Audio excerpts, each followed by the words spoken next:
Welcome to this edition of Cardinal Clips. This is our annual edition that deals with the Cardinal Pride Hall of Fame new inductees. And our first guest today is Jon Habben. You graduated in 1975, is that correct? Yep, that's correct. 1975, then moved on to St. John's University that next fall. And your major sports were, you want to tell us a little bit about the things you participated in when you were in high school? Well, I spent 3 years at the swim pool, and at that time the swimming pool was at the junior high. So each day we alternated practices with the junior high.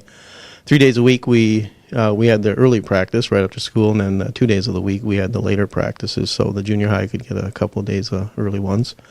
And then after that, or in the fall, I played football for 2 years on the varsity. Started out as a sophomore with Coach Schrader, and then moved on to the varsity for 2 seasons. As a swimmer, you were pretty successful in high school. You participated in a number of state meets, and you had a lot of activity at the state level, and you were successful as teams. You want to tell us a little bit about that? Yeah, it was a pretty good 3 years of swimming for the high school. Started out in 8th grade was my first year. I figured out that once you had to learn to dribble in basketball with 2 hands equally well, maybe swimming was the better choice. And our family had a cabin on Big Candy, and so we spent a lot of time on the water then, and that gave me some extra confidence to start the sport. As a sophomore, I qualified for one event at the state meet.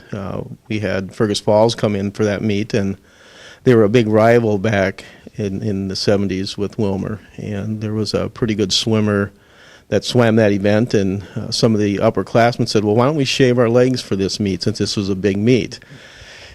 And once I saw the blood streaming down their legs and down the shower drain, I thought, well, let's try it. And it worked. I ended up qualifying for the state meet for that meet and went down to Cook Hall and swam one event that year.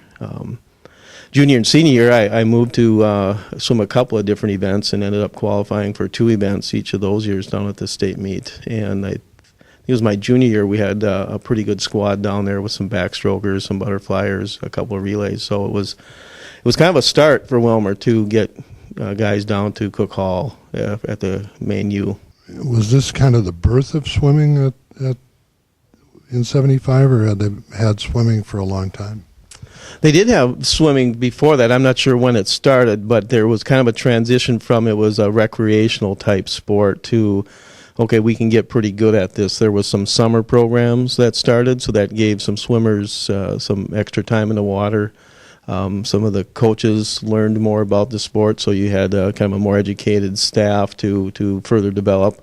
We had some kids that transferred in that also had been very competitive, so you kind of learned off of them as well, people that had been year-round swimmers. And so that was kind of a transition to getting the regular participation down at the state meet. My understanding is that you were successful, but during that time period you also set a number of records that lasted for quite a while at Willmar Senior High. Do you remember what those were?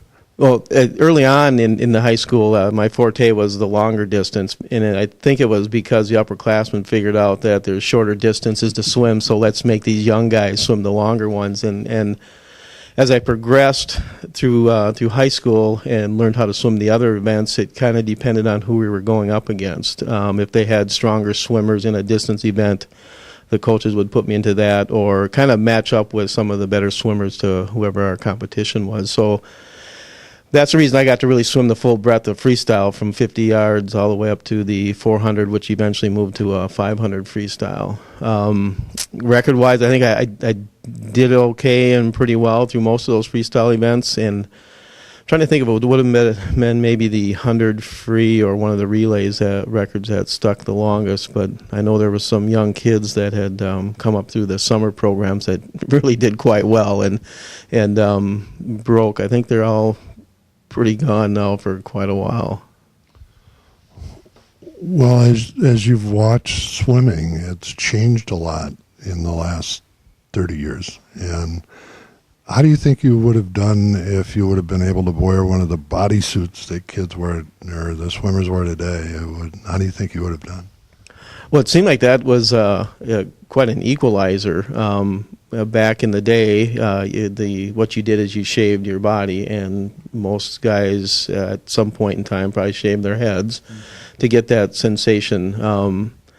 At the elite level, you certainly saw that in the Olympics, where the new suits created some buoyancy. Maybe it was more of an equalizer compared to talent. And I think since then now they've banned some of those suits at an international level, because it really was technology that was propelling them down the water versus the individual swimmer. So when you swam here, who are your coaches? I was lucky to have, I think, 3 different ones in high school. Bob Anderson was a junior high coach, and when I got to be a sophomore, Gaines Stone was coaching at that point, and he left, I think, to try some agricultural type activities out in South Dakota. Then Kim Lepaco came in, and when I was a junior, and he was here. I think he taught math and coached 1 year. He had some experience at the college level, so he was able to bring that to the swim team. And then my senior year, Coach Anderson moved up to the senior level. So he had come out of the junior high level, and once Kim had left, then it was Mr. Anderson. So 3 different swim coaches to my varsity career. What do you remember most about being a swimmer, being an athlete at Willmar Senior High? Probably the coaches. We had some great staff back then, and then it just seemed like pretty carefree. It wasn't year-round. Most kids were probably in 3 sports, 2 for sure, so there wasn't as much specialization. So you got a chance to mix with different buddies in different sports. It didn't seem like it was as high profile, high pressure, so it was kind of a kids being kids, and I think that's what was, as I reflect back on those times since being told that I was going to be inducted, is that it was really a carefree time for kids growing up in the 60s and 70s here in Willmar. The size of town, the approach towards athletics, Willmar's tradition in some of the sports, and just having things being accessible to kids, being able to be kids, I guess. So when you think about it, the 70s they were both a little worse and a little better than times that came past them. You also did football, and my understanding is you were participating in 4 state tournaments in the time you were in high school. You want to talk a little bit about that side of your athletic career too? Sure. The class of '74 they were probably unprecedented as far as the type of athletes that were in that class, and we had a terrific run in that year in football. I was a junior. Most of the starting folks were seniors, so it was pretty tough to crack the lineup with that group. But we did take it all the way to Parade Stadium, actually, when it was a 2-class system, and we played International Falls, I believe, in the finals, and started out like gangbusters, and I believe one of our starting defensive backs got hurt, so we had to sub somebody in that wasn't used to play time, and International Falls picked up on that. Close game, from what I could tell, and talking to the seniors, it was a hard-hitting game with the Broncos from up north. So that was my first experience at a state meet level or state game level. Then on to swimming, it was the sophomore year, qualifying for the one event, and then junior and senior year, 2 events per year. The state swim meet was held down at Cook Hall, which was down at the main campus on the U, and that's been torn down since then. And I guess they've got a beautiful aquatic center now. But it was dark. It was cold. It was the bleachers were about as steep as a mountain goat could handle, and it was pretty intimidating to come there as a 15-year-old, going, "What the heck did I get myself into?" The water was cold. You saw names that you'd been reading about all season long swimming next to you, and it really was quite an eye-opener that first year. And then the next 2 years, you got a little more used to the competition and not being so wide-eyed for those last 2 years. As Jon makes his way to midfield, Jon was a 4-time state tournament participant, once in football and 3 times in swimming.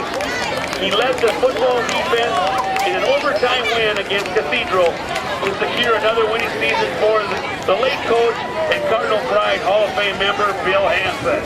He received 3 MVP awards in swimming throughout his career.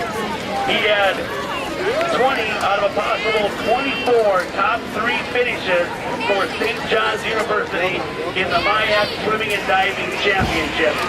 And finally, John was a 3-time Division III All-American swimmer for St. John's University. Congratulations, John. Welcome back. John's plaque will be given by the captains of the Willmar girls swimming and diving team, Ashley Alvarado, Valor Gorin, and Kathy Yoakum. Again, one of the newest Cardinal Hall of Fame members, Jon Habben.